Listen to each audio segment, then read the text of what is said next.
नमस्कार दोस्तों, एक बार फिर मैं आपके लिए शानदार ट्रिक मैथ की लेकर आया हूँ। आज मैं आपको ट्रिक के माध्यम से सभी सवाल बताऊँगा। तो दोस्तों आज का पहला सवाल है, एक वर्ग की भुजा को यदि 12% बढ़ा दिया जाए तो उसके क्षेत्रफल कितने प्रतिशत से बढ़ जाएगा। तो दोस्तों इसको क्षेत्रफल कितने प्रतिशत बढ़ जाएगा, तो यहाँ से लिखना है क्षेत्रफल में प्रतिशत वृद्धि बराबर 2p + p²/100। ये है इसकी ट्रिक। तो यहाँ से जो p है, ये जो जितना प्रतिशत बढ़ा है इसको यहाँ लिखेंगे p के स्थान पर और फिर हल कर लेंगे।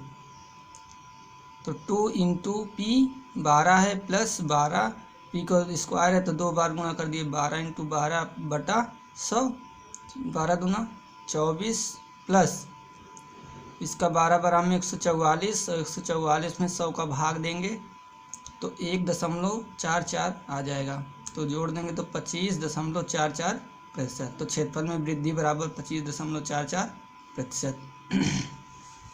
आज का दूसरा सवाल है दोस्तों, एक समांतर चतुर्भुज की ऊंचाई को 15% से तथा उसके आधार को 20% से बढ़ा दिया जाता है, उसके क्षेत्रफल में कितने प्रतिशत से बढ़ जाएगा।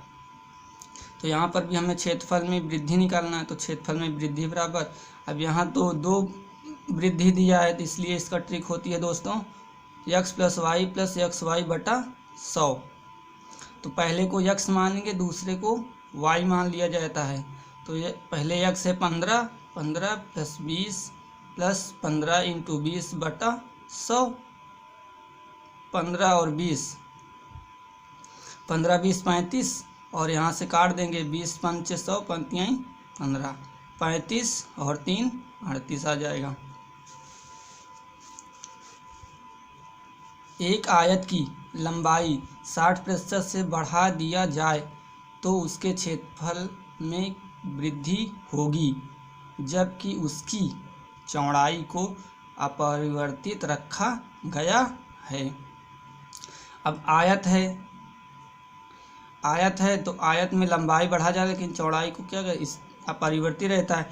तो इस तरह के सवाल दोस्तों नोट देना है कि आयत की किसी एक भुजा को जितने प्रतिशत से परिवर्तित किया जाए क्षेत्रफल में उतने ही प्रतिशत से परिवर्तन होता है।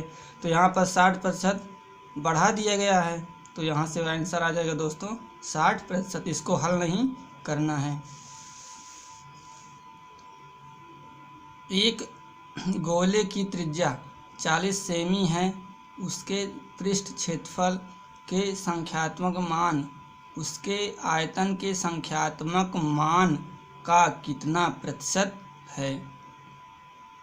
तो यहाँ प्रतिशत निकालना है। तो इसके लिए अब गोले की त्रिज्या r दिया है 40 सेमी, तो यहाँ से r बराबर दिया है 40 सेंटीमीटर। तो पृष्ठ का क्षेत्रफल और आयतन का इसी का अनुपात प्रतिशत निकालना है। तो गोले का वक्र पृष्ठ होता है 4πr² बटा गोले का आयतन होता है 4/3 πr³। तो 4 से 4 काट देंगे, पाई से पाई काट देंगे और r² से एक r² 2 काट देंगे, बचेगा यहाँ r। तो 3 ऊपर चला जाएगा यहाँ से, तो 3 ऊपर चला गया और बचा यहाँ पर r × 100 है। तो 3 बटा, अब r का मान है 40 तो r बराबर 40 रख देंगे, 0 से 0 काट देंगे, 10 × 30, 30 में 4 का भाग देंगे तो 7.5% आ जाएगा। अगला सवाल है दोस्तों, एक आयत की लंबाई 40% की वृद्धि तथा चौड़ाई में 20% की कमी की गई, उसके क्षेत्रफल में कितने प्रतिशत की वृद्धि या कमी होगी। तो हमें क्षेत्रफल में प्रतिशत कमी या वृद्धि, इसका वृद्धि निकालने के लिए इसकी ट्रिक होती है दोस्तों x + y + xy/100।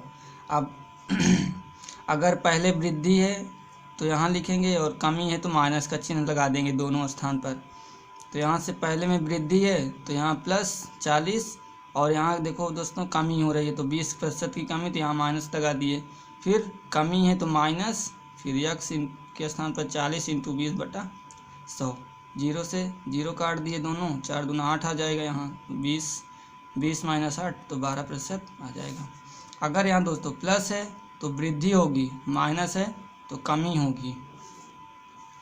एक मशीन के मूल्य में 12.1/2% की वार्षिक कमी हो रही है।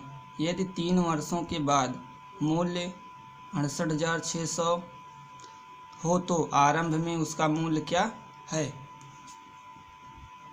तो आरंभ में मूल्य निकालना है तो हमें P निकालना है। तो सूत्र होता है मिश्र धन बराबर, सूत्र होता है A बराबर मिश्र धन बराबर P कोष्ठक में 1 - R/100 पे यहाँ T होता है, यहाँ माइनस होगा। तो मिश्र धन दिया है 68,600, P निकालना है 1 - अब 12 × 24 और 1 25, 25/2, R के स्थान पर 25/2 और बटे में 100 होता है 100। फिर समय कितना दिया 3 वर्ष तो 3, तो 68 इतना बराबर P काट देंगे 25 चौका 100, 4 दूना 8, 8 × 8, 8 में से 1 चला जाएगा तो 7, 7/8 कई का क्यूब। दो तीर का गुणा कर देंगे तो यहाँ से 68,600 इंटू 8 का गुणा करेंगे तो 2864 और 3 बार गुणा करेंगे, यहाँ से 2864 इंटू 8 कर दिए बटा ये 7 नीचे चला आएगा बराबर इतना। अब यहाँ से काट देंगे 7 × 49 से काटेंगे तो यहाँ 1400 आ जाएगा, फिर 7 से काट देंगे तो 200 आ जाएगा, फिर इन तीनों का गुणा करेंगे तो आ जाएगा इतना। दोस्तों अगर ये ट्रिक आपको पसंद आई हो तो वीडियो को लाइक, चैनल को सब्सक्राइब तथा घंटी को बजाना ना भूलें। थैंक्स फॉर वॉचिंग दोस्तों।